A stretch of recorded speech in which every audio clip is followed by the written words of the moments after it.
Under a flickering streetlight in Atlanta's sticky night, Captain Marcus Holloway, a black man in his late 40s, gripped the wheel of his silver sedan. Officer Travis Keene, a wiry white cop, flashed his lights, smirking as he blinded Marcus with a flashlight. "License," Keene snapped, assuming theft. Marcus complied, steady but tense. Keene scoffed, tossed the license into the mud and cuffed him, snarling, "Thieves don't drive this nice." A viral video erupted, hinting at Marcus's downfall. What happens when the cop learns who he's really nabbed? Before we dive in, let us know where you're watching from. And if you stand for justice, hit like and subscribe, because tomorrow's wild twist is one you can't miss. Marcus Holloway slumped against the cold concrete wall of a holding cell in Atlanta's grimiest precinct annex, wrists still raw from the cuffs Officer Travis Keene had slapped on him under that flickering streetlight hours ago, the metal biting into his skin like a promise of worse to come. His silver sedan impounded somewhere out of reach, a trophy for Keene's ego. While the air in the cell thickened with the sour tang of sweat and despair, a single bulb buzzing overhead like a trapped wasp casting jagged shadows across his face. His late 40s frame taut with exhaustion, but his jaw set hard. Years as a police captain forging a steel core that refused to crack even now. Though the weight of the night pressed down like a boot on his chest, his mind replaying the stop. Keene's flashlight searing his retinas, the license hitting the mud with a wet slap, the rookie's sneer twisting into something uglier as he'd growled about thieves and nice cars. A racist jab Marcus had heard too many times before, but never with cuffs following so fast. And now here he sat, trapped in a box barely 10 feet square, the irony bitter enough to choke on. A black captain caged by his own force, while outside these walls, Keene strutted free, oblivious to the storm he'd unleashed. Across the hall, through a barred window smudged with grime, Marcus caught the low rumble of Keene's voice, the officer lounging with two buddies in ill-fitting uniforms, their laughter sharp and jagged as broken glass, slicing through the quiet. As Keene bragged about teaching a lesson, his wiry frame leaning back in a chair, boots propped on a desk littered with coffee cups and crumpled forms, his pale fingers twirling a pen like a baton, recounting how he'd spotted that silver sedan cruising down Peachtree Road and just knew something was off, his words dripping with venom as he mocked Marcus's calm handover of the license, calling it a front, a con. "You should have seen his face when I tossed it, thought he'd cry right there," Keene crowed, his buddies nodding along, one snorting into a stale donut, the other muttering about how folks like that always thought they owned the place. Their casual hate a chorus Marcus could have recited blind, and it gnawed at him. Not just the words, but the ease of it, the way they didn't even glance toward the cell, didn't care who heard, because to them, he was nobody, just another black man they'd put in his place, not the captain who'd spent 20 years clawing up the ranks, busting his ass to command respect in a system that rarely gave it free. But the real blow landed outside, beyond these walls, where the night stillness had already shattered into a million jagged pieces, a bystander's phone camera rolling from the moment Keene's flashlight hit Marcus's face, shaky footage, capturing every second, the cuffs snapping shut, the license splashing into the muck, Keene's snarl about thieves cutting through the humid air, and by morning that clip had clawed its way across the internet, racking up 3 million views. Before the sun even crested the Atlanta skyline, hashtags like "Buy Justice for Peachtree" and "Our Racist Cops" trending on every platform, the video's grainy frames looping endlessly on screens from Buckhead to Decatur, Marcus's stoic expression frozen in pixels as Keene's voice barked over him, the outrage swelling with each share, each comment, a tidal wave of fury and disbelief, crashing online, but not all of it aimed where it should have been, because Keene had other plans Marcus couldn't see from this stinking cell, plans that were already spinning the narrative into something darker, something he'd never outrun. Back in the precinct, Keene's laughter cut off abrupt as his radio crackled, a desk sergeant's bored voice calling him to process the detainee, and Marcus straightened, expecting the routine, the release, once they ran his ID and saw the truth. His captain's badge a shield he'd earned through blood and grit. But when Keene swaggered over, keys jangling on his belt, his smirk didn't fade. It sharpened, and Marcus felt the first real twist of dread coil in his gut, because Keene didn't unlock the cell right away. Just stood there, staring through the bars like a hunter sizing up prey, then reached into Marcus's impounded wallet, fished out the precinct ID tucked behind a faded photo of Nia, his teenage daughter, and froze, his pale blue eyes narrowing as the words sank in. Captain Marcus Holloway, Downtown Precinct, 2 decades of service etched in stark black print, the realization hitting him like a slap. His own boss, the man he'd cuffed and dragged through the mud, not some random thief, but the one who signed. His damn paychecks. And for a split second Marcus saw it. The flicker of panic in Keene's stance, the way his fingers twitched around the ID, but then something colder took over, something calculated. And instead of uncuffing Marcus or stammering an apology, Keene's lips curled into a tighter grin, a predator's grin, and he shoved the ID back into the wallet, turned on his heel, and marched out, leaving Marcus locked in, the cell door clanging, shut behind him like a judge's gavel, because Keene wasn't about to let this end here. Not when he could twist it, not when he could win. Hours ticked by, the bulb overhead flickering like a dying pulse, and Marcus paced the cell, 3 steps one way, 3 back, his mind racing to piece it together. The video, Keene's bravado, the delay, until dawn broke and the truth started, seeping through the cracks, first in whispers from a passing guard, then in the faint buzz of a TV bolted to the wall outside. Tuned to a local news channel where a bleach-blonde anchor with too much makeup leaned into the camera, her voice syrupy with fake concern as she spun a tale Marcus barely recognized. Late last night, a routine traffic stop turned chaotic when the driver resisted arrest, sources say. Her words slithering out as grainy stills from the video flashed on screen, Marcus's face pixelated but unmistakable, the cuffs glinting under the streetlight, and then the kicker, officer. Travis Keene, a dedicated rookie, acted swiftly to subdue the suspect who now faces charges of resisting arrest.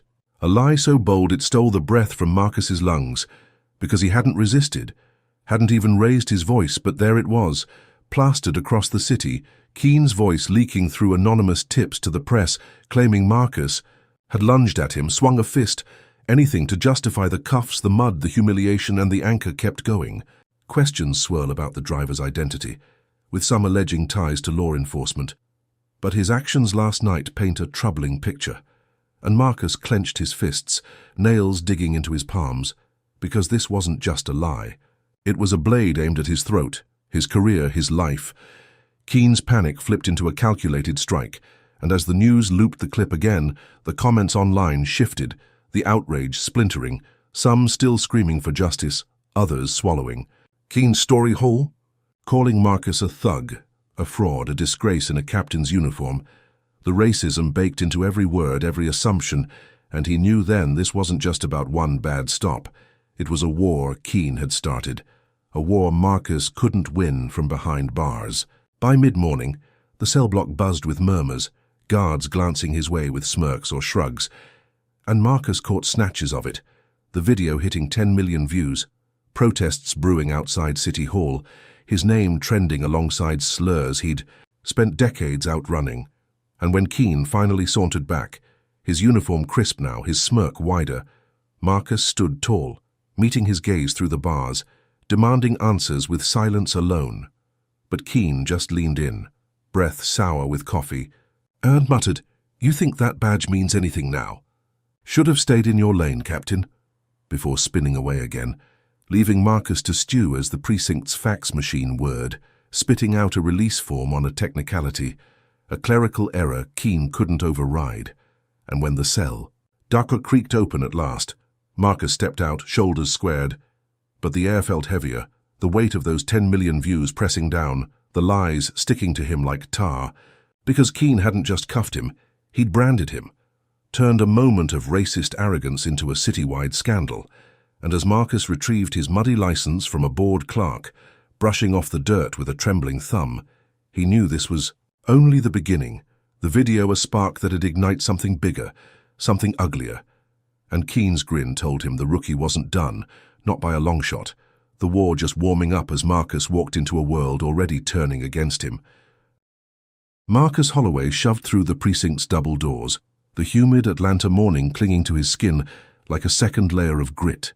His muddy license still damp in his pocket from last night's chaos, the taste of that holding cells. Stale air lingering on his tongue, his late-40s frame coiled tight with purpose as he stormed past the front desk, expecting the familiar nods from his squad, the men and women he'd led for years, but instead a wall of silence hit him, thick and cold as a winter fog, eyes flicking away or narrowing with something sour, the buzz of the viral video still. Echoing in his ears, 10 million views branding him a thug in his own city. And now here in the one place he'd carved out respect through decades of sweat, that respect crumbled like ash. Officer Travis Keen's whispers already seeping into the cracks, the rookie's lies about resistance and fists poisoning the air before Marcus could even clock in, his boots thudding against the linoleum as he pushed toward the bullpen, a sprawl of desks cluttered with files and flickering monitors, where half the squad loitered, some pretending to shuffle papers, others outright staring, their murmurs cutting off sharp as he entered. And he caught it then, the shift, the way Officer Daniels, a burly white vet with a buzz cut, leaned back in his chair, arms crossed, muttering disgrace under his breath, loud enough to carry, while Jenkins, a wiry black rookie Marcus had mentored, ducked his head, avoiding eye contact like it burned, the betrayal slicing deeper than Keen's cuffs ever could, because this wasn't just gossip. It was a fracture, a line drawn by racism he'd fought to erase, now redrawn in his own house. He squared his shoulders, voice steady as he barked, "Back to work, we've got a city to protect." But the words fell flat, swallowed by the tension, and then came the real blow. Deputy Chief Vernon Lyle's office door swinging open, the white veteran stepping out with a stride too polished, his slick grey suit pristine against the precinct's drab walls, his thin lips curling into a smirk Marcus knew too well. Her grudge from years back when Marcus had outranked him for captain, Lyle's pale blue eyes glinting with something vicious as he waved a suspension notice like a prize. "Holloway, my office now," his tone clipped and final, and Marcus followed, gut-twisting, knowing this wasn't routine, not with Lyle's history, not with that look. And inside the office, blinds snapped shut against prying eyes. Lyle didn't sit, just loomed over his desk, tossing the notice down. "You're suspended pending investigation. That video's a damn mess." His voice, smooth as oil but sharp underneath, citing misconduct, public disturbance. Every lie Keen had fed the press now pinned on Marcus like a target. And when Marcus opened his mouth to argue, Lyle cut him off. "Save it, Captain. You've embarrassed us all." The word captain dripping with mockery, a jab at the rank Lyle had always envied, and Marcus felt the floor tilt, his shield, his badge. The one thing he'd thought untouchable now dangling by a thread, because this wasn't justice, it was a setup. Keen's rookie arrogance backed by Lyle's old school. Venom, a racist tag team he hadn't seen coming. He clenched his fists, nails biting into his palms, and demanded, "Where's the body cam footage, Vernon? That'll clear this up." His voice low but edged with steel, because he knew Keen's camera had been rolling, had caught every second. Of that stop, the truth trapped in digital frames, no resistance, no fists, just a black man cuffed for breathing. But Lyle's smirk widened, a predator scenting blood, and he leaned in close, breath stale with tobacco. "Funny thing about that, Marcus. Seems it's corrupted. Tech couldn't salvage it." A lie so blatant it stung, and Marcus knew Lyle had buried it, shredded the evidence to keep Keen's story alive, to keep Marcus down. Because in this precinct, rank didn't trump skin, not today, not with Lyle calling shots. And as Marcus stared into those cold eyes, he saw the bigger game. The way Lyle savored this, turning his own squad against him, isolating him. A black captain cast out by the very system he'd sworn to uphold. And the weight of it crashed in, not just the suspension, but the betrayal, Daniels's sneer, Jenkins's silence, the squad, splitting along lines he'd spent 20 years blurring, now stark as a fresh wound. He snatched the notice off the desk, paper crinkling in his grip, and read the terms: 30 days unpaid, investigation ongoing, conduct unbecoming. Each word, a brick in the wall Lyle was building to bury him, and Marcus shot back, "This isn't over, Vernon. You can't erase the truth." But Lyle just chuckled, a dry rasp that echoed in the small room. "Truth's what I say it is, Holloway. You'd do well to remember that." and with a flick of his wrist, he dismissed. Marcus turning to a stack of files like the matter was settled, but Marcus didn't budge, not yet. His mind racing, piecing it together, Keen's whispers, Lyle's grudge, the buried footage, a conspiracy tightening around him, and he stormed. Out, past the bullpen's glares, past Daniels's muttered good riddance, past Jenkins's hunched shame. The precinct air thick with hostility he could taste, his badge still in his pocket but feeling heavier. Useless. A symbol of a fight he wasn't sure he could win, because if his own squad turned, if Lyle could erase evidence with a snap, what chance did he have against a system rigged from the jump? He hit the parking lot, the sun searing his eyes, and pulled out his phone, the video still trending. Comments piling up, some calling for his head, others screaming for proof, and he scrolled, searching for a crack, something to fight back with. Until he froze, a grainy still from Keen's body cam posted by an anonymous account. A split-second frame showing Marcus calm, hands up, no resistance, proof Lyle hadn't destroyed it all. Just hidden it, and Marcus's pulse kicked, a spark of hope flaring. Because if he could get that footage, he could flip this, expose Keen, force Lyle to eat his lies, but then the post vanished, deleted in seconds, and his hope snuffed out, leaving him standing there, suspended, shunned, the precinct doors slamming shut behind him. A black captain alone against a tide he couldn't stem, not yet. So what do you think if you're raging at Lyle's power play? Comment number 1. And if you're rooting for Marcus to claw back, smash that like button and subscribe, because this precinct's about to get hotter. Could Marcus dig up that footage and turn the tables, or will Lyle's next move crush him for good? Stick around, the storm's just brewing. Marcus Holloway stepped out of the precinct into the blistering Atlanta noon, the suspension notice crumpled in his fist, his muddy license a damp weight in his pocket, the precinct's cold rejection still stinging like salt in a fresh cut, his late 40s frame taut with fury as he crossed the parking lot, the sun baking the asphalt into shimmering waves, his silver sedan still impounded, leaving him on foot, vulnerable. And then he saw them, a swarm of reporters clotting the sidewalk, cameras flashing like gunfire, microphones thrusting forward, their voices a chaotic roar swallowing the quiet he'd craved. "Captain Holloway, did you resist arrest? Why'd you disgrace the badge?" Their questions laced with slurs and venom, not asking but accusing. Their words parroted straight from Officer Travis Keen's leaks, the rookie's lies now a script the media devoured whole, and Marcus froze, chest tight, the viral videos. 10 million views morphing into this. A public execution in broad daylight, his name dragged through the mud he'd scraped off his license just hours ago, because this wasn't journalism. It was a lynching, racism fueling every shouted taunt, every twisted headline they'd already written in their heads. He pushed through, shoulders squared, trying to keep his voice level. "No comment, let the truth come out," but they pressed closer, a wiry guy with a press badge jabbing a recorder in his face. "Sources say you attacked Officer Keen. Care?" "To explain?" A lie so bold Marcus's jaw clenched, his hands itching to shove back, but years of discipline holding him still, because he knew one wrong move would feed their narrative, prove Keen right. And as he broke free, reaching the street's edge, he caught the glare of a news van, Channel 6's logo plastered loud, and there she was, Tanya Reese, the station's bleach-blonde anchor, her makeup caked thick as plaster, stepping out with a smirk. Her camera crew already rolling. "Captain Marcus Holloway, live on the scene," her voice syrupy with fake concern as she launched in. Last. Night's traffic stop has raised serious questions about abuse of power. Our sources confirm the suspect resisted arrest, forcing a dedicated officer to act.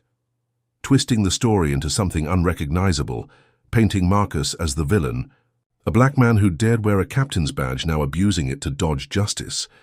And Marcus stared, stunned, the precinct's betrayal bleeding into this. Keen's whispers amplified through Reese's glossy lips, every word a fresh stab, because she didn't stop there. "Is this what we expect from law enforcement leadership?" Her tone shifting to righteous indignation, the camera panning to Marcus's stony face, catching the sweat beading on his brow, the exhaustion in his eyes, framing it as guilt, and he snapped, stepping forward. "That's a lie. Check the footage. I didn't resist." His voice cutting through her spiel. But Reese just tilted her head, smile sharpening. "We'll let the public decide." And before he could push back, she signaled her crew, the segment cutting to a pre-recorded clip, shaky stills from the stop, looping again. Marcus in cuffs. Keen's flashlight glaring, but now spliced with Reese's voiceover. A troubling scene as the captain lashes out. A blatant edit of his words from moments ago, twisting his defense into aggression, and the van peeled off, leaving Marcus on the curb, fists balled, the broadcast already beaming across Atlanta, sinking into living rooms, bars, phones, the lie spreading faster than he could chase it down. He pulled out his own phone, the screen lighting up with notifications. Channel 6's feed trending, comments piling up. Fire him. Typical. Slurs he couldn't unread, and his stomach dropped because this wasn't just about him. Anymore, it was bigger, uglier. And then his phone buzzed hard, Nia's name flashing, his teenage daughter's voice trembling through the static. "Dad, you need to get here." Panic choking her words, and Marcus bolted, hailing a cab with a shaking hand, the driver's radio blaring Reese's broadcast as he barked, "West End High now," his mind racing because Nia shouldn't sound like that. Not his rock, not the girl who'd laughed off bullies since she was 10, and when the cab screeched up to the school 20 minutes later, he saw why. The front lawn a chaos of cop cars and shattered glass. Nia huddled by a patrol officer, her braids wild, her backpack torn, tears streaking her face as she pointed to a classroom window. Jagged shards glinting in the sun where rocks had smashed through. Racial threats carved into them. "Go back where you came from, traitor's kid." The hate spilling from his fight into her world, and Marcus ran to her, pulling her close, her sobs soaking his shirt as she whispered, "They saw the news, Dad, they blamed me." The weight of it crushing him, because Keen's leaks, Reese's spin, had turned his daughter into a target. The racism he'd faced now clawing at his family, and he scanned the crowd. Students gawking, teachers whispering, no one stepping up, the cop shrugging like it was routine, and rage boiled in his chest. A father's rage, a captain's rage. Because this was beyond the precinct, beyond the video, it was war on everything he'd built. He guided Nia to the cab, her trembling hands clutching his arm. And back at Channel 6's studio, Reese wasn't done, her next broadcast already rolling. "We've just received exclusive footage," her voice purring as the screen cut to Marcus outside the precinct. His snapped "That's a lie" replayed on loop, but now edited tighter, his step toward her clipped to look like a lunge. "An unhinged outburst from Captain Holloway," she narrated, smirking into the camera. "Clearly a man on edge, unfit for duty." And Marcus, watching from the cab's cracked dashboard screen, slammed his fist into the seat, the vinyl creaking. Under the blow, because this wasn't just a smear, it was a masterpiece of malice. Keen's lies fed to Reese, Reese's spin fed to the city, and now Nia's school trashed, her safety shredded. The rock's a message he couldn't unsee, and he knew confronting Reese had been a trap, her crew waiting for that moment, that soundbite, to bury him deeper, the public swallowing it whole because who'd believe a black captain over a blonde anchor's tears?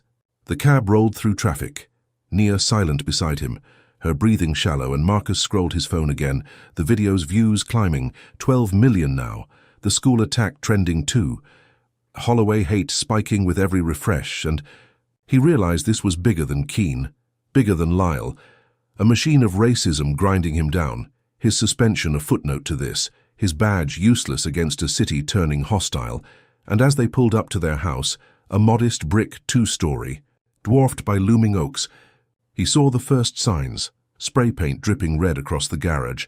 "Cop killer, get out," the hate following them home, and Nia gasped, gripping his hand tighter, her fear a mirror to his own, because this wasn't just an ambush, it was a siege, Keen's rookie grudge exploding into something Marcus couldn't outrun.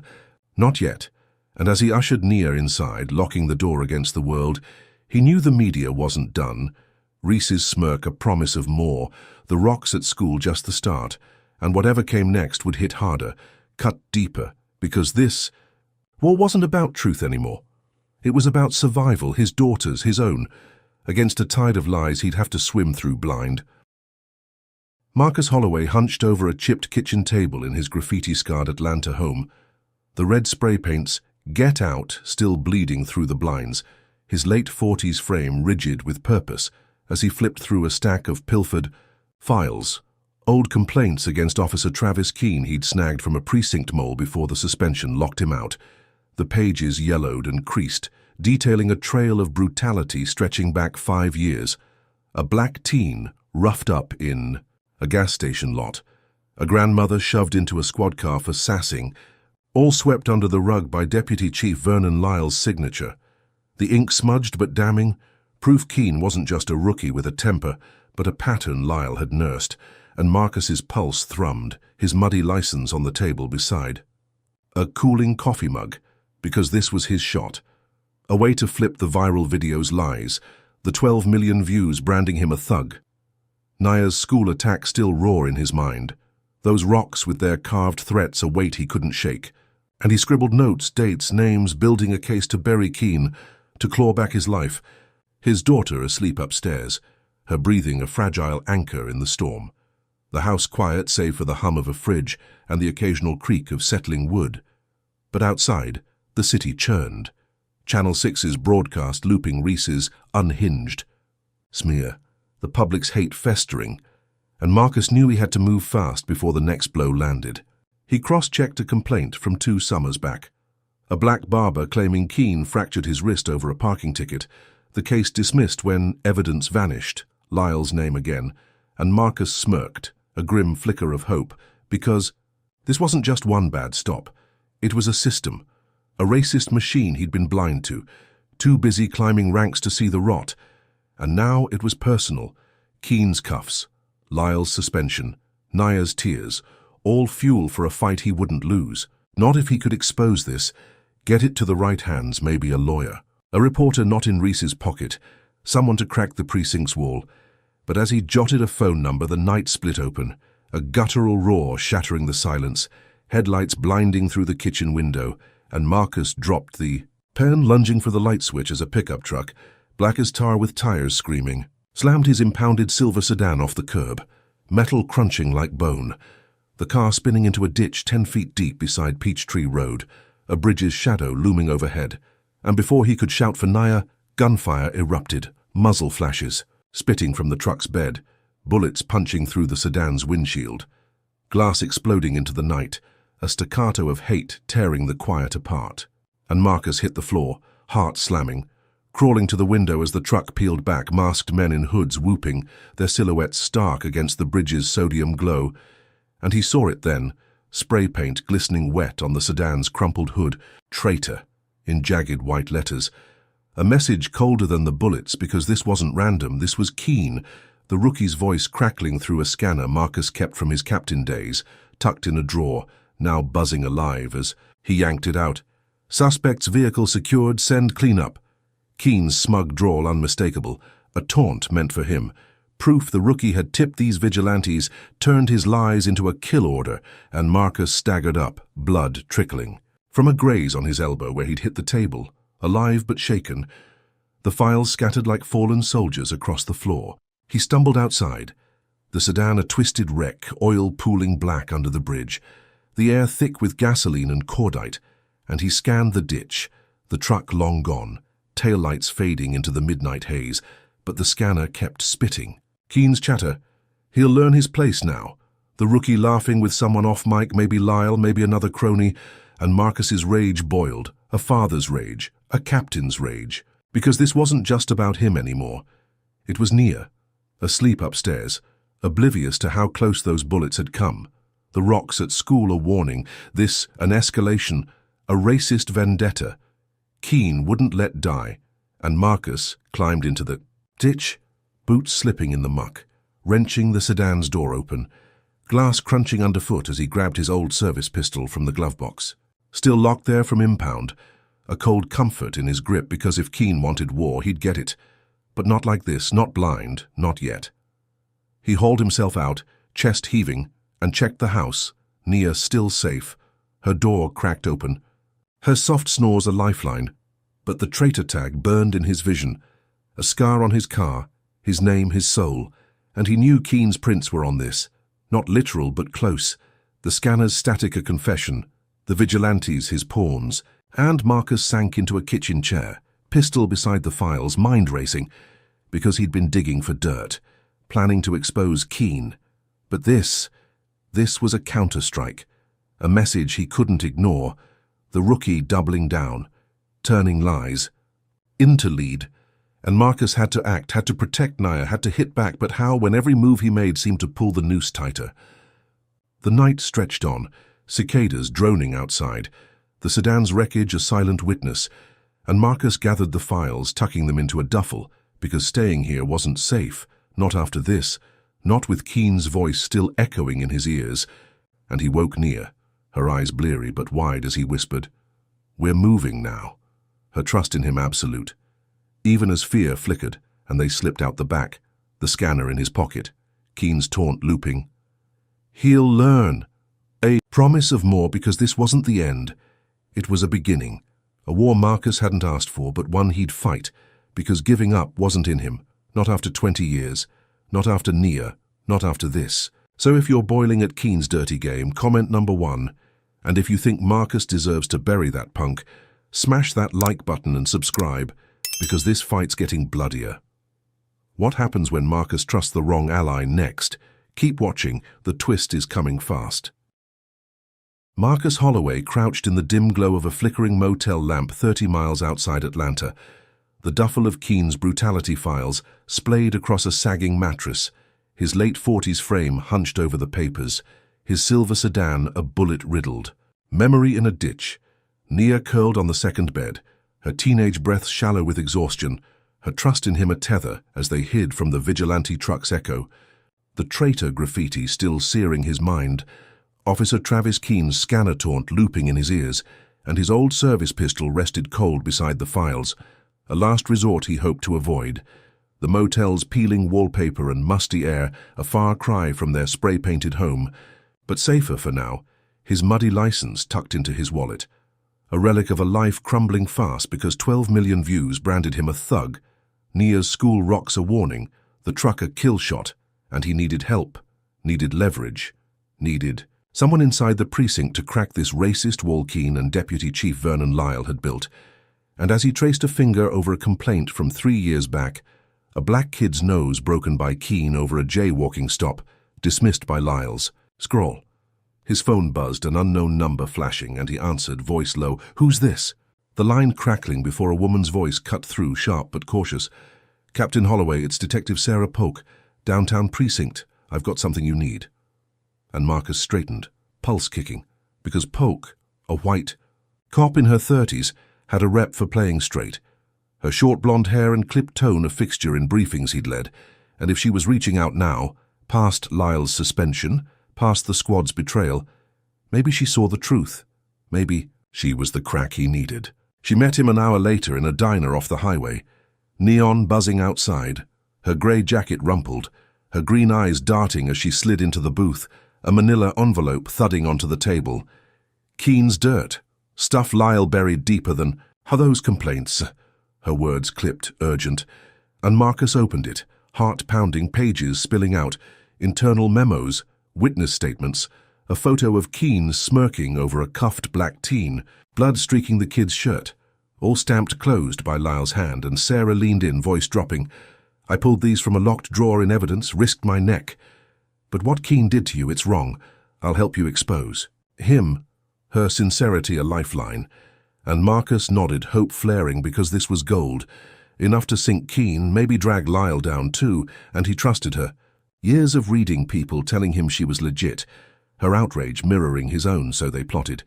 Her feeding him more files over 2 days, him building a case, timelines, names, a dossier to blast the precinct wide open, and he let her in, shared his next move, a meet with a civil rights lawyer in Buckhead, because with Sarah's leaks he could turn the tide, reclaim his badge, protect Nia, end this nightmare Keane had ignited under that streetlight.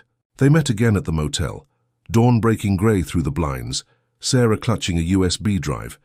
Bodycam backups, not all corrupted. Lyle missed these. Her voice steady, and Marcus took it, the plastic warm from her grip, his fingers trembling. As he plugged it into a burner laptop, grainy footage flickering alive, Keane's stop from 6 months back. A black woman sobbing as he slammed her against a hood. No resistance, just terror. And Marcus's jaw tightened. "This is it, Sarah. We've got him." His voice thick with relief, because this, paired with the files, was a sledgehammer. And she nodded. "Take it to your lawyer, I'll back you up," her green eyes locking on his. And he believed her, saw an ally in the precinct's racist mire, a white cop risking it all, and he packed the duffel, Nia still asleep, planning to move that night. But as Sarah left, her jacket swishing out the door, something nagged a flicker in her stride, too smooth, too rehearsed, and he shook it off, adrenaline drowning doubt, because he needed this, needed her, needed a win after the truck, the rocks, the lies. He didn't see it coming, not until hours later. The motel TV blaring Channel 6, Tanya Reese's voice purring. "Breaking news, Captain Holloway's suspension deepens." And Marcus froze, Nia stirring beside him, because there was Lyle. Live from the precinct, his slick suit gleaming under lights, the USB drive in his hand. "We've uncovered evidence of Holloway tampering with records," his smirk cutting deep. And then the footage played, not Keen's brutality, but Marcus's voice from the motel. "We've got him," edited tight, looped with Sarah's nod, framing him as the schemer, and Lyle tossed the drive into a shredder, metal teeth grinding it to dust as he laughed. "No captain here, just a rogue."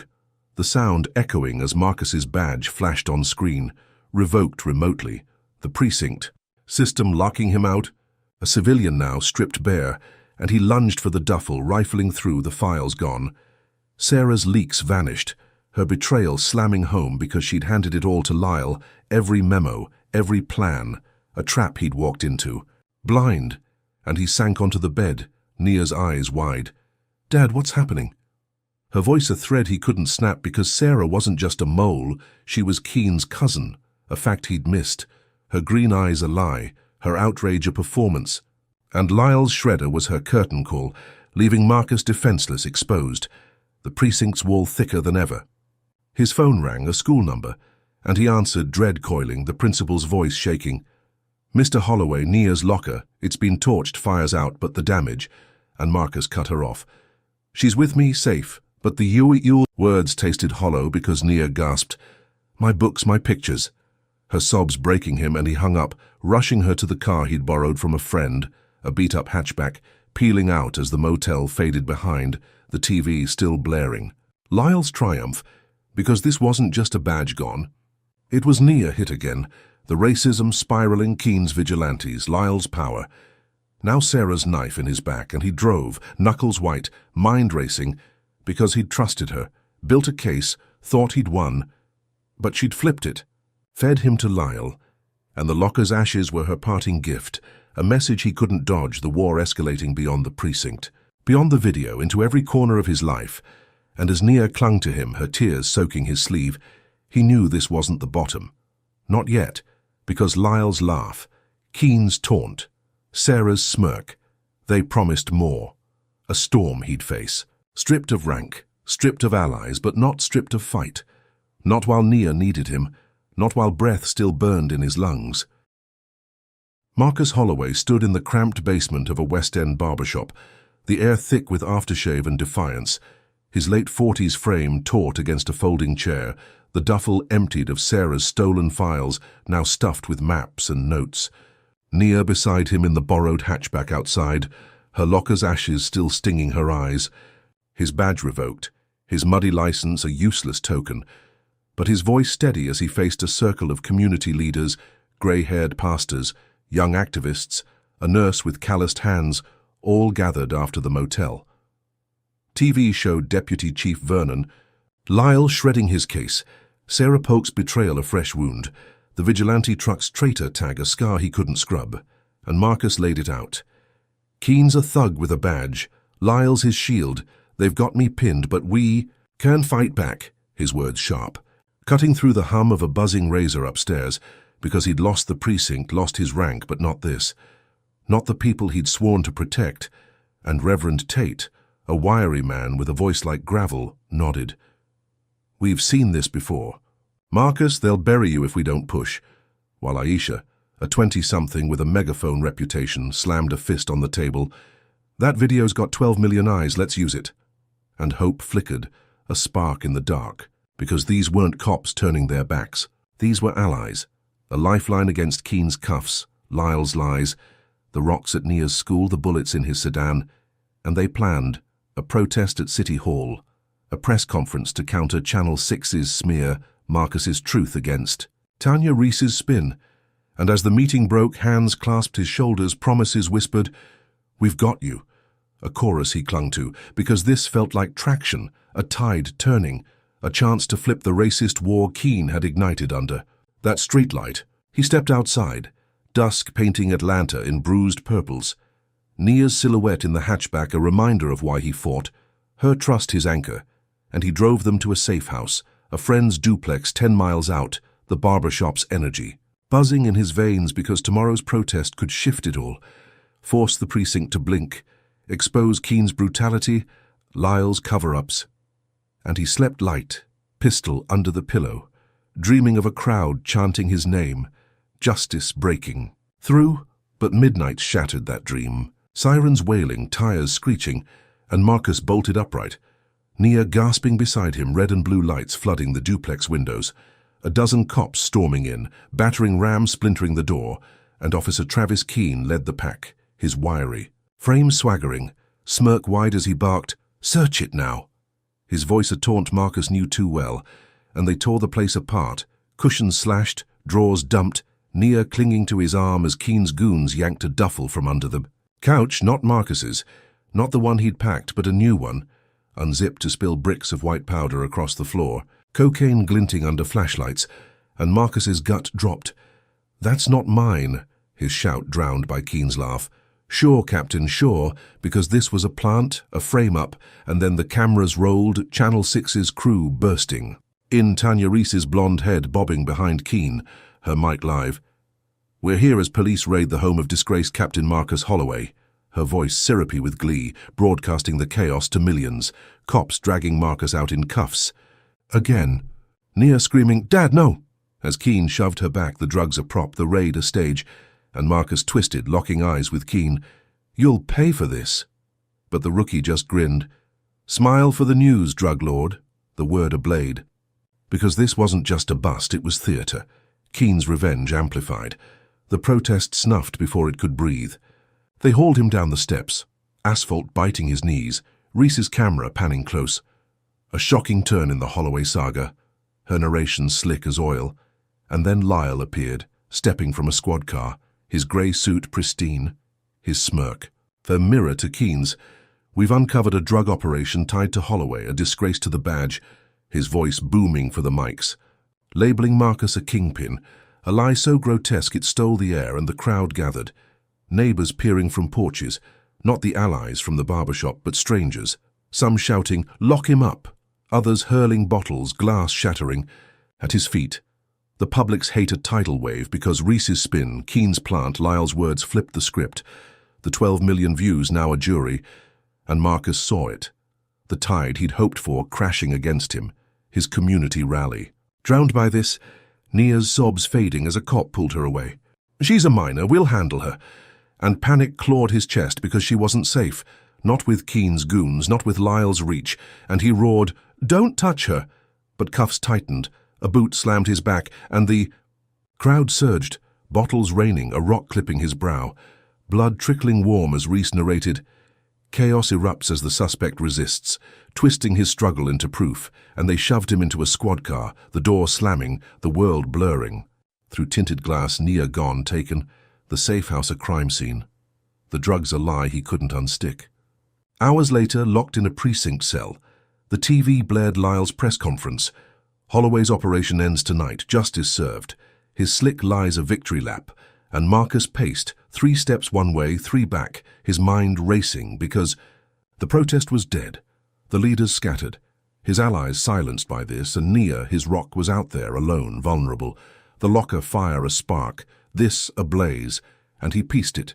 Keen's vigilantes, Sarah's trap. Now this, a racist machine. Grinding him down, but then his burner phone buzzed. Hidden in his sock, a text from Aisha. "Nia's with me, safe. They took her to a foster drop. I got her out." Relief flooding him because she was hidden for now.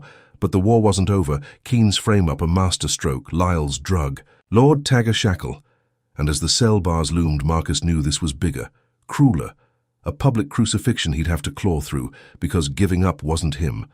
Not with Nia out there, not with Keen's smirk still burning in his skull. So if you're sick of Keen's filthy setup, comment number 1. And if you're cheering Marcus to smash this racist lie, hit that like button and subscribe, because the fight's nowhere near done. Can Marcus survive the next blow when the cell doors lock tighter? Stay tuned, the heat's rising fast. Marcus Holloway sat on a steel bunk in a county jail cell, 30 miles from Atlanta.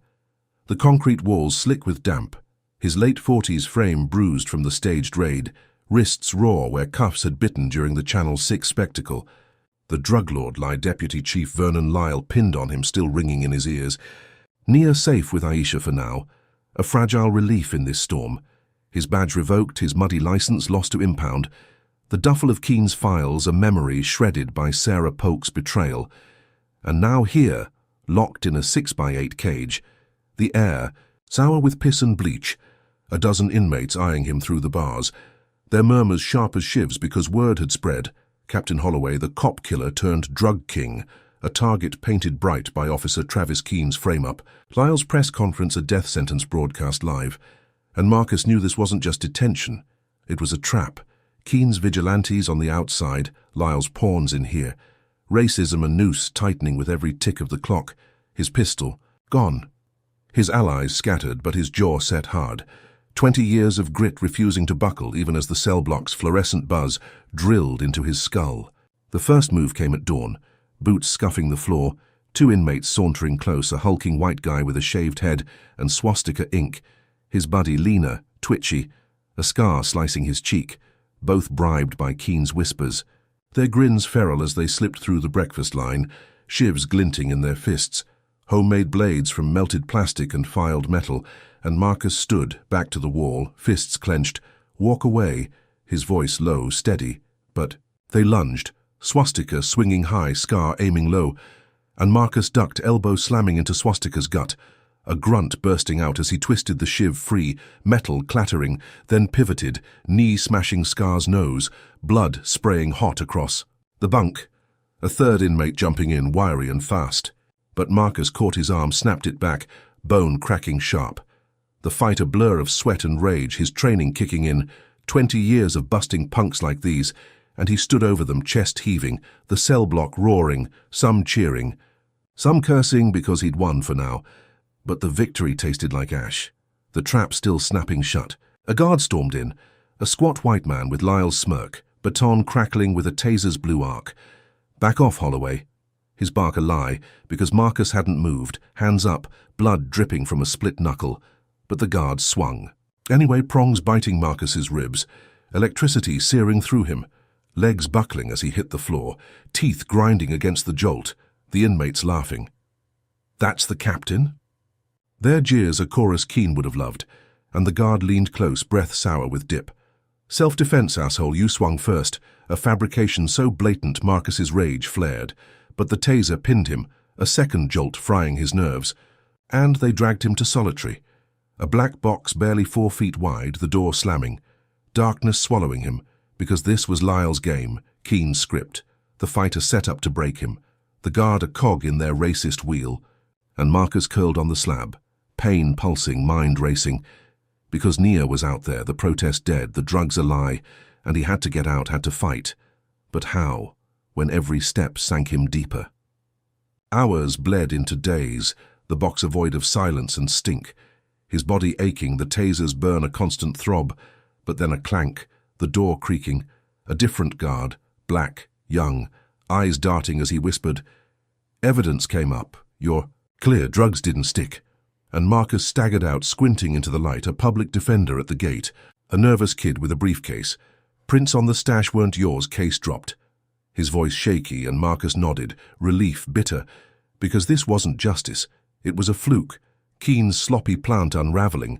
But as he signed out, retrieved his burner phone, the guard muttered, "Watch your back, Captain, they're pissed," a warning that chilled him. Because freedom wasn't safety, not with Lyle's reach, Keen's grudge, and he borrowed a ride, a rusted pickup from the defender's cousin, driving straight to the safe house, Nia's last known spot. But Aisha's text hit first. She's still good, moved her again? And Marcus exhaled, steering toward home instead. The brick two-story he'd locked tight because he needed clothes, files, something to rebuild. But when he turned onto his street, smoke hit his lungs, thick and acrid, and he slammed the brakes. The house a gutted shell, flames licking the oaks. Cop killer, scrawled in black char across the ruins. Windows, shattered, roof caved, everything gone. And he stumbled out, knees buckling, the pickup's engine ticking behind him, because this wasn't just arson. It was Keen, the vigilante's sequel, the scanner taunt from the truck night a promise kept, and he rifled the ashes, finding a gas can. Keen's prints faint on the handle, a taunt he couldn't prove, because the case would vanish, Lyle's doing, the precinct's wall sealing. Shut! And Marcus stood, ash smearing his hands, near safe but homeless, his life torched, the drug lord lie a spark, this ablaze, and he knew Keen wasn't done.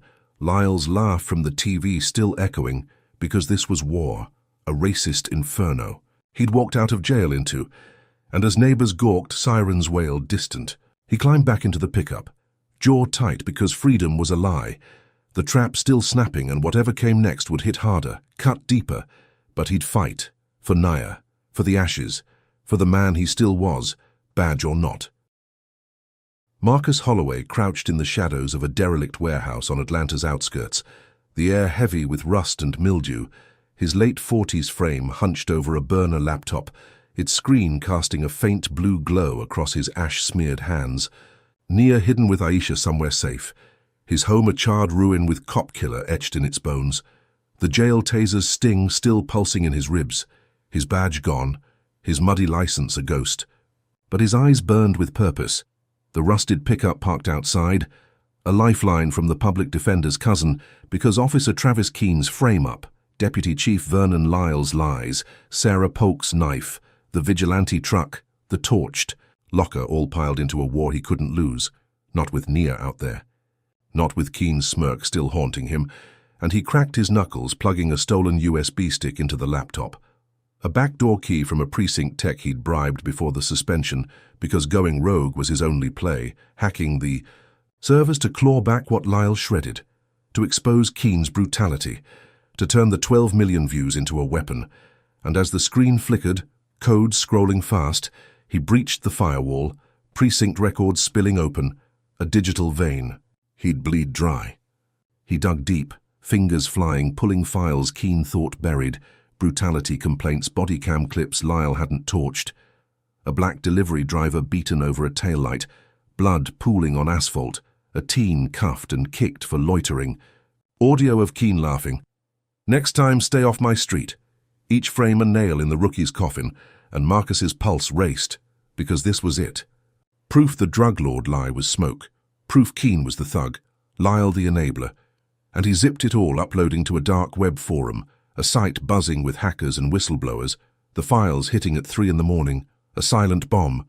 And by dawn, outrage flared, forums lighting up, Keen's a monster, Lyle's corrupt, the clips leaking to Twitter, hashtags spiking, You and Expose Keen trending, views climbing past 1 million in hours, and Marcus leaned back, sweat beading, a grim smile tugging his lips, because this felt like a win, a crack in the racist wall, the precinct scrambling, Keen's name mud. Lyle's smirk fading, but he underestimated them, didn't see the counter-strike brewing, because Lyle wasn't one to flinch, not with power like his, and Keen wasn't one to hide, not with hate like that. The warehouse creaked, wind rattling loose panels, and Marcus checked his burner phone, Aisha's text pinging, Naya's good, stay low. A lifeline he clung to, but then the TV in the corner, scavenged from a dumpster, blared Channel 6, Tanya Reese's voice slicing through static. Breaking news, Captain Holloway's rogue actions escalate. And Marcus froze because there was Lyle, live from the precinct, his grey suit crisp, face twisted with fury. Holloway's hacked. Our systems. Faked evidence, endangered lives. Spinning the leak into a lie, the clips Marcus dropped now fabricated. The public's outrage flipped. He's a terrorist, Lyle barked, and then the kicker, a $50,000 bounty slapped. On Marcus's head. Dead or alive, bring him in. His photo flashing, the jail mugshot, eyes hollow, blood on his brow, and Marcus's stomach lurched. Because this wasn't just a smear, it was a kill order. Lyle turning his fight back into a manhunt, the city and net closing fast, and he slammed the laptop shut, grabbing the duffel, because the warehouse wasn't safe, not now, not with 50 grand dangling, and he bolted for the pickup, engine coughing alive, peeling into the night, headlights off, heart slamming because he'd struck hard, but they'd struck harder, and the war wasn't his anymore. It was theirs. He hit a safe house, a condemned trailer off a dirt road, boards over windows, and crashed inside, laptop rebooting, checking the leaks spread. 2 million views now. Protests sparking near City Hall, chants of justice for Marcus, a flicker of hope. But then a crack split the silence, a sniper's bullet grazing his shoulder, blood blooming hot through his shirt, glass shattering as he dove, the trailer's wall splintering, and he crawled, pistol yanked from the duffel, peering. Out, a shadow on a ridge, scope glinting, Keen's voice crackling over a distant radio. "Public Enemy 1, boys, take him down." The rookie broadcasting live on a pirate stream. A makeshift feed patched to Channel 6. "Holloway's armed, dangerous, shoot on sight." His laugh a dagger, and Marcus fired back. 3 shots wild, the sniper ducking. But more boots thudded, shadows closing. A posse Keen had rallied. Bounty hunters, vigilantes, their engines roaring. And Marcus rolled, blood slicking the floor. Because this wasn't just a leak gone wrong, it was a hunt. Lyle's bounty a green light. Keen's revenge a bullet with his name, and he grabbed the laptop duffel, sprinting for the pickup. The sniper's next shot punching the trailer's roof, wood raining, and he floored it, tires spitting gravel, weaving through pines. The posse's lights flaring in the mirror because he'd exposed them, hurt them, but they'd flipped it, turned him into prey. The city a kill zone, and as he swerved, shoulder throbbing, Naya's face flashed, her safety his fuel, because this wasn't over. Not while he breathed, not while Keen's voice taunted, "Run, Captain, run!" A promise of more. A war he'd fight bleeding, because giving up wasn't him. Not ever. So if you're raging at Lyle's bounty twist, comment number 1.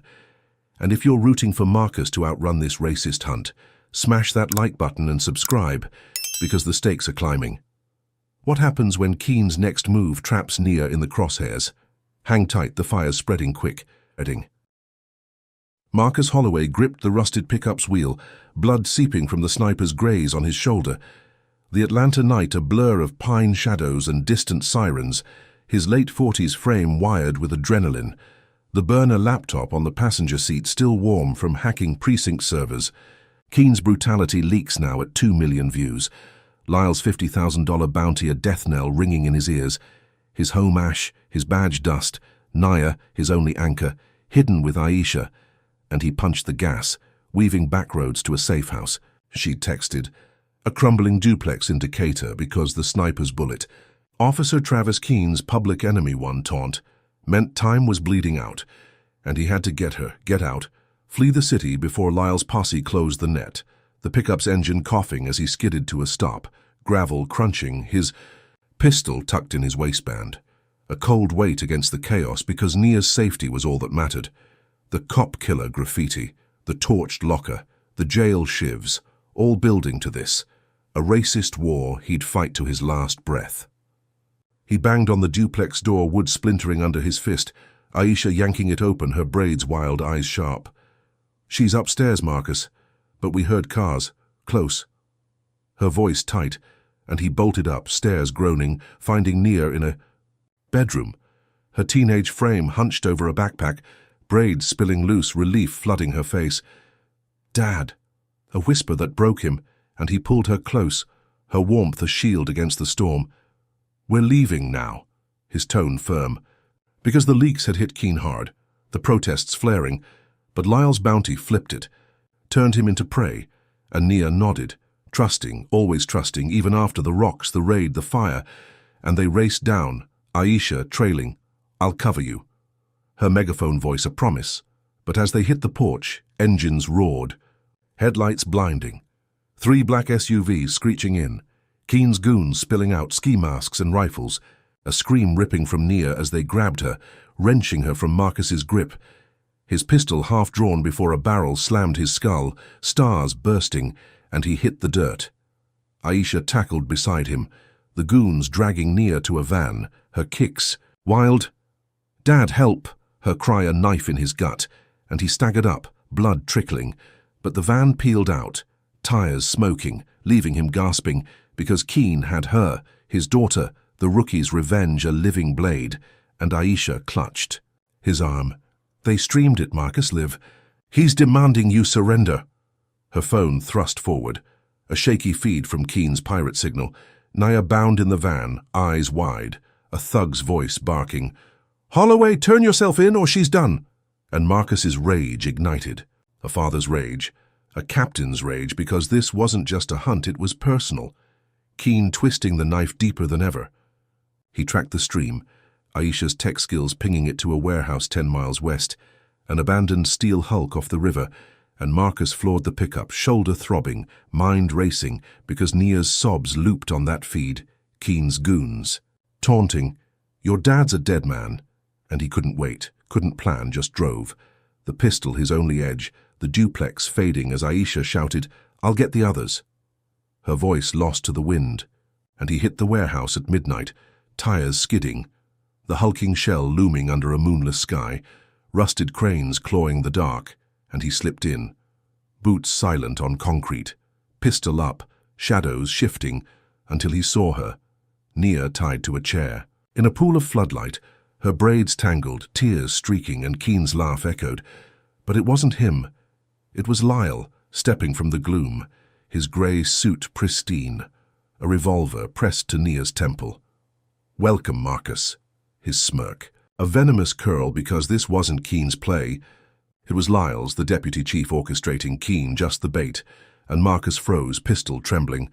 "Let her go, Vernon, this ends now," his voice steel, but Lyle chuckled. "Oh, it's ending, all right," and he nodded, a goon strapping.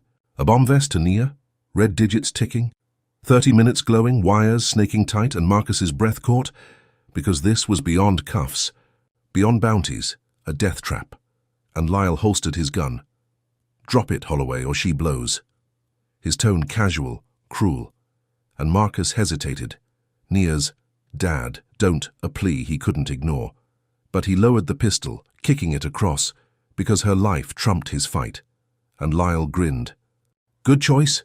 Stepping back as goons flanked him, rifles trained, and Marcus lunged barehanded, slamming a fist into one's jaw, bone crunching, wrenching a rifle free, but Lyle was faster, slipping out a side door, boots echoing, and Marcus spun, facing 3 more, a brutal brawl erupting, elbows cracking ribs, knees smashing groins, blood slicking the floor, and he took them down, panting, Nia's sobs driving him. But Lyle was gone, the vest ticking, 20 minutes left, and he rushed to her, hands shaking. "I've got you," his whisper fierce because he'd disarmed him, saved her from the gun. But the bomb was the real play, Lyle's parting shot. A racist checkmate, forcing a choice, save Nia or chase the bastard. And he tore at the vest, wires a maze, sweat beading. Because Keane's goons started this, but Lyle finished it, the precinct's wall, a fortress. Now, and as the timer hit 19, Marcus knew this wasn't the end. It was a pivot, a war spiraling wilder, Nia's life in his hands, Lyle's escape a taunt, and he'd fight, bleed, die if he had to, because giving up wasn't him, not now, not ever. The warehouse a tomb he'd claw out of, one tick at a time.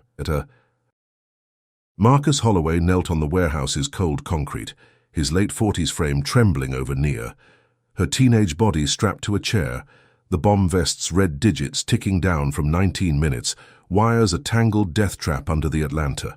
Night's river stench, his shoulder bleeding from the sniper's graze, the rusted pickup idling outside, Deputy Chief Vernon Lyle's revolver taunt still echoing as he'd fled, Officer Travis Keane's goons sprawled unconscious around them, blood pooling from Marcus's brawl, his pistol lost in the fight, Nia's sobs soft but piercing. "Dad, hurry." Her braids matted, trust in him unshaken despite the cuffs, the rocks, the fire, the bounty, and he steadied his hands, sweat, stinging his eyes because Lyle's racist checkmate left no room for error. The precinct's wall a fortress, his badge ash, his home cinders. But Nia was here, alive, and he'd save her. 20 years of grit against 30 pounds of explosive. And he traced the wires red, blue, green. Memory kicking in from a bomb squad course a decade back. "Cut the wrong one, we're gone," his whisper fierce. And Nia nodded. "You've got this," her faith a lifeline, so he pulled a shiv from a downed goon, blade dulled but sharp. Enough, and snipped the green. Breath held the timer freezing at 4 seconds, a beep fading, and he yanked the vest free, hurling it into a corner, metal clanging, Nia collapsing into his arms. "You did it," her tears soaking his shirt, and he held her, relief flooding, because he'd beaten Lyle's trap, saved her. But the warehouse door creaked, Lyle's shadow gone, the war far from won, Keen's vendetta a hydra growing heads, and he knew this was just a breath, a pause before the next blow. They stumbled to the pickup, Nia clutching his arm, her backpack lost to the raid, and Marcus floored it, weaving through back streets, the burner laptop on her lap, because the leaks hitting 2 million views weren't enough. Keen's brutality exposed, but Lyle untouched. The deputy chief's escape a taunt. So he pulled over in a vacant lot, tires crunching gravel, and hacked again. Precinct servers still cracked from his dark web strike. This time targeting Lyle. Memos, emails, orders burying Keen's complaints. A directive to clean Holloway's mess. Proof of the frame-up, the bounty, the vest, and he uploaded it all. Not just to forums, but every news outlet, CNN, Fox, local blogs. A flood of truth. "Let's see you spin this, Vernon." His growl low. And by dawn, screens lit up. 3 million views, protests swelling. Lyle's a liar trending. Chants outside City Hall. A tide he'd hoped for, because this felt like victory. Nia safe beside him. The city waking. Justice clawing through. But Lyle wasn't keen. Not a rookie to flinch. And Marcus underestimated the beast he'd riled, because the deputy chief's counterstrike wasn't words, it was war. The pickup rolled to a gas station, dawn breaking grey, and Marcus's burner buzzed. Aisha's voice crackling. "They're hitting back hard," her warning sharp, and he flipped the radio, static clearing to Lyle's voice. "Live from the precinct. Due to Holloway's incitement, I'm declaring martial law in Atlanta," his tone slick, commanding. "Riots threaten order, he's to blame." A lie so bold Marcus's fist slammed the dash, because the protests were peaceful, the leaks truth, but Lyle flipped it, screens cutting to SWAT teams storming black neighborhoods, tear gas blooming. In Vine City, shots echoing in Bankhead, armored trucks rolling down Peachtree, a siege pinning chaos on Marcus, and Nia gasped. "Dad, this is us." Her fear a mirror, because Lyle's power dwarfed Keen's, the precinct a machine, racism its fuel, and Marcus floored it again, dodging checkpoints, because the safe house wasn't safe, not with martial law, not with Lyle's grip. And then, the sky growled, a drone swooping low, its whine cutting the dawn, a flash blinding as it struck, a fireball swallowing Aisha's last known spot, a duplex 3 blocks back, flames licking high, debris raining, and Marcus swerved. "No!" His shout raw because Aisha, the barbershop crew, they'd rallied for him, and now this. Lyle's voice crackling over the radio. "Holloway's terror ends here," pinning the strike on him. A lie broadcast live, Channel 6 looping the blaze, Tanya Reese purring, the rogue captain's rampage, and Marcus's gut twisted, because the drone wasn't random, it was Lyle. Keen's taunts a spark. This a torch, and Nia gripped his hand. "She's tough, Dad, she might have got out." Her hope frail but fierce, and he nodded, throat tight, because he'd leaked the truth, saved Nia, thought he'd won. But Lyle's siege turned Atlanta into a battlefield, black streets burning, his name the scapegoat, and as sirens wailed, drones hummed, he drove blind, the city a cage, the war a vice. Because this wasn't just personal now, it was systemic, a racist inferno he'd sparked, but couldn't control. And he had to fight, had to shield Nia, had to find Aisha, because giving up wasn't him. Not with 4 seconds burned in his skull, not with Lyle's laugh a promise of more, the pickup a speck in a city under siege, the next blow looming. Bigger, bloodier, and he'd meet it, teeth bared, because that's who he was, always had been, badge or not.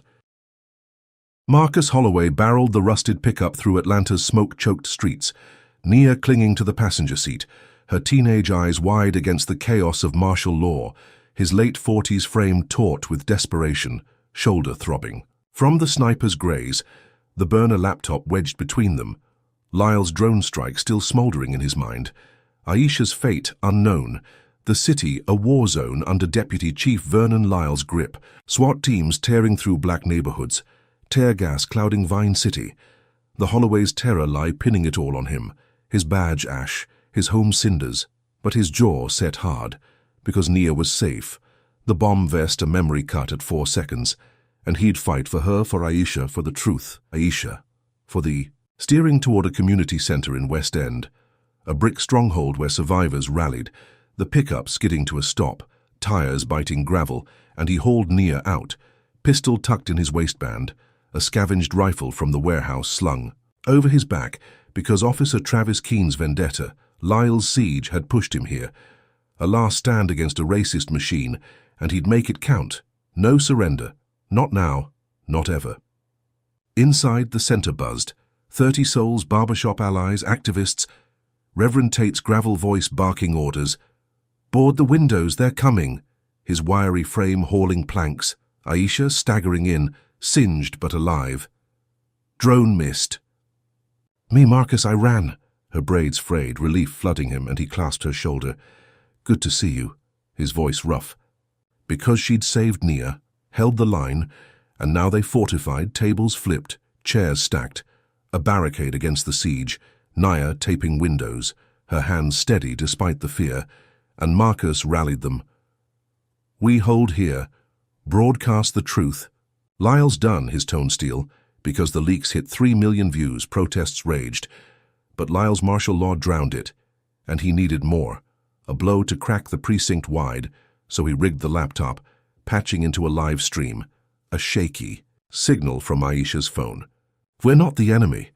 His face filling screens, and they waited, breath held, because Keen's posse, Lyle's SWAT, they'd come, and he'd be ready. The center a fortress, a beacon, a fight he'd wage with everything left. The attack hit at dusk, a roar splitting the quiet, Keen storming in, wiry frame silhouetted in the doorway, a flamethrower strapped to his back, nozzle spitting fire. Burn it down, his snarl a death knell, and flames erupted, licking the barricade, wood crackling, screams piercing, Marcus diving for Nia, shoving her behind a pillar. Stay low. His shout drowned by the blaze, and he fired, rifle barking, bullets punching Keen's shoulder. The rookie staggering but laughing. You're done, Holloway! Gasoline stench choking the air, and Marcus lunged, tackling a SWAT grunt. Bursting through, wrenching his radio, pinning him. Talk now, his pistol at the man's throat. A young white kid, eyes wild. Lyle ordered this. All of it. The drugs, the bounty, his confession spilling, and Marcus hit record, streaming it live. The laptop signal shaky but strong. Hear that, Atlanta? Lyle's the criminal, his voice raw, reaching thousands, millions, as Keen. Torched more, flames climbing walls, and Marcus dragged Nia out, back exit cracking open, smoke stinging, the center a pyre, survivors scattering. But he had it, proof, a crack in Lyle's wall, and he wasn't done. Not yet. Outside chaos reigned, Keen's posse firing wild, SWAT retreating as the stream spread, 4 million views in minutes, Lyle's a fraud trending, and Marcus spotted Keen, flamethrower roaring, torching a shed, oblivious, so he planted a trap, slipping the grunt's radio into Keen's path, tweaking it to squawk Lyle's voice. A looped Keen's expendable, a fake order Marcus rigged, and he ran Nia beside him, ducking into alleys, because the stream turned the tide, protests swelling, cops hesitating, and Keen froze hearing it. What the hell? His rage.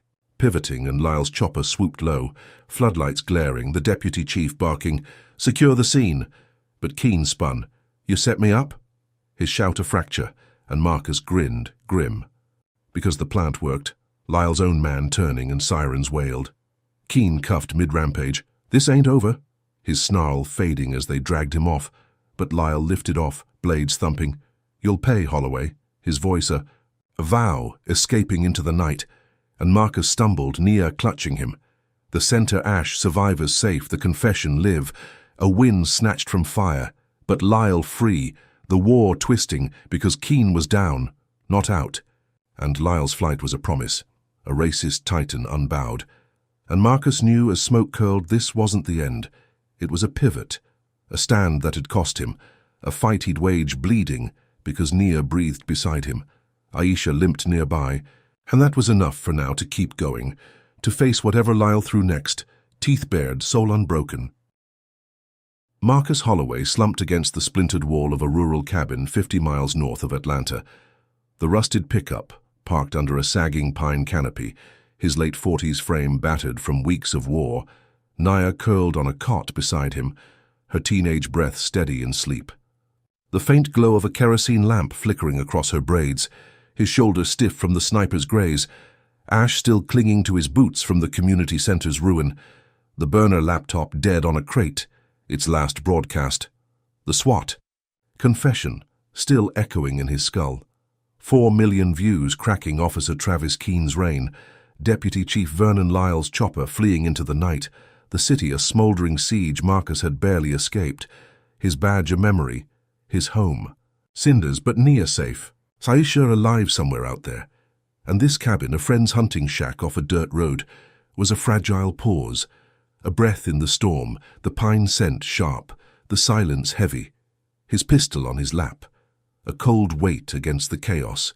Because Keen's arrest felt like a win, Lyle's flight a retreat, but 20 years taught him racists like them didn't quit, not when power hung in the balance, and he stared at the cracked window, moonlight slicing through waiting for the next blow because it always came, harder, uglier, a noose he'd dodged too many times to count. Dawn broke grey, a rooster's, crow piercing the quiet, and Marcus stirred, Nia blinking awake. "We good, Dad?" Her voice soft, trusting, and he nodded. For now. His throat tight, because her faith kept him upright. Through the cuffs, the rocks, the fire, the vest, and he brewed coffee on a camp stove, the bitter steam a lifeline, planning their next move. Maybe Canada, maybe a lawyer, something to claw back normal. But the cabin's old radio crackled alive, static clearing to Channel 6, Tanya Reese's syrupy drawl, breaking news in the Holloway case, and Marcus froze, mug trembling. Because there was Keen, wiry frame and cuffs, trial imploding live, a courtroom sketch flashing, the rookie's smirk gone, his lawyer stammering, evidence tainted. The SWAT confession looping, 4 million eyes shredding his lies, and Marcus exhaled. A jagged relief because Keen's drug lord frame, the flamethrower, the bounty, all unraveled, the city's rage turning, protests swelling. Free, Marcus chants faint through the static, and Nia grinned. You did it, her hope a spark. But then the broadcast shifted, a new voice cutting in, Lyle's, smooth as oil. I'm testifying today, his tone a blade, and Marcus's gut twisted because this wasn't surrender, it was a pivot. Lyle stepping into the light, not to fall, but to strike, and he knew, as the radio hummed, the war wasn't over, it was twisting, darker, deeper, a racist chessboard he'd misread. They listened, glued to the static. Lyle's testimony lived from a state courthouse. His grey suit pristine, voice steady. Holloway orchestrated this chaos, framed Keen as a scapegoat, hacked our systems, incited riots. Each word a lie, spun tight, flipping Marcus's leaks, the confession, the center's ashes into a conspiracy. I tried to stop him, but he's rogue, a danger. Lyle's calmer mask. The courtroom hushed, Keen's trial collapsing as jurors shifted, whispers growing, and Marcus slammed the radio. Bastard! His shout waking birds outside, because Lyle wasn't just saving Keen. He was burying him. The rookie a pawn sacrificed, the SWAT kid's words twisted. Lyle ordered it. Now Holloway coerced me. A rewrite so slick it stuck, and Nia gripped his arm. They'll believe. Him, Dad, he's got power. Her fear a mirror. Because Lyle's rank, his suit, his white face trumped Marcus's truth. The leaks, the blood. And as the broadcast droned, Reese purring, a stunning reversal, Marcus saw it. The tide he'd turned crashing back. The city's rage splitting. Some still chanting his name, others swallowing Lyle's tale. Holloway's the thug, a racist script reborn, and he paced, boots thudding, because Keen's cuffs didn't matter. Lyle's play did, a checkmate he hadn't seen, not until now. Hours bled by. The cabin a cage, Nia sketching on a notepad, her pencil scratching a lifeline, and Marcus watched the woods, pistol ready. Because Lyle's testimony wasn't the end, it was a setup, and then the radio blared again. A new voice. Governor Ellis, a gruff white man with a drawl. Captain Holloway's reinstated, effective immediately. And Marcus stopped, breath caught, because there it was, his badge back, the precinct calling, "We need him to restore order." Ellis's tone firm, and Nia jumped. "Dad, you won!" Her grin wide. But Marcus's relief curdled, a chill creeping, because this wasn't victory, it was too fast, too clean. Lyle's smirk behind it, and he flipped the radio, catching Reese. Chief Lyle's promotion announced. He'll oversee Holloway's return. The words a punch, because there it was, the trap. Lyle rising to chief, the governor's puppet, reinstating Marcus not to free him, but to chain him, a black captain under a racist king. And Nia's smile faded. What's wrong? Her question sharp, because she saw it, his jaw tightening, the cabin's walls closing, and he sank onto the cot. "It's a cage, Nia. They're pulling me back to control me." His voice low, because Lyle's testimony flipped keen. Flipped. The trial flipped the city, and this was the end game, a hollow win masking servitude, a system he couldn't break, not like this. The day stretched, sun climbing, and Marcus weighed it. The governor's call, a lifeline or a leash, Nia watching. "We can run, Dad. Start over." Her plea raw, because she'd lost her school, her home, her peace, and he'd lost more. Rank, respect, safety. But the radio kept buzzing, updates trickling, Keen released on insufficient evidence. Lyle's chief badge pinned live. Order restored, his voice a vow, and Marcus saw the play, Lyle atop the precinct, Keen free to lurk. Marcus a puppet to parade, see justice works. A lie for the cameras, and he stood, pacing, because running meant exile. Fighting meant chains, and Nia grabbed his hand. "You don't quit, Dad, you never do," her fire his mirror. Because she was right, he'd faced cuffs, shivs, flames, bombs, and stood. But this was different. A system swallowing him. Whole racism, a wall he'd cracked but couldn't topple. And as dusk fell, pine shadows lengthening, he sat, pistol beside him, staring at her sketch, a drawing of them. Strong, unbroken, and he knew. Lyle's trap was genius. Reinstatement. A shackle, chief a throne. And the choice loomed. Obey or rebel, serve the lie or burn it down, because Nia begged him to fight. "We can't let him win." Her tears fierce, and Marcus nodded, slow, because she was his why, his how. And as the cabin creaked, night swallowing, them he chose not with words but with a spark. A plan forming. Because Lyle thought he'd won, Keen thought he'd slunk free. But Marcus wasn't done, not while breath burned, not while Nia believed. And the war, this war, would end on his terms, a rebellion brewing, a system to shatter. Because that's who he was, badge or not, ashes or not. A fighter, always. Marcus Holloway's journey through this relentless storm of racism and betrayal offers raw, unfiltered lessons that cut deep.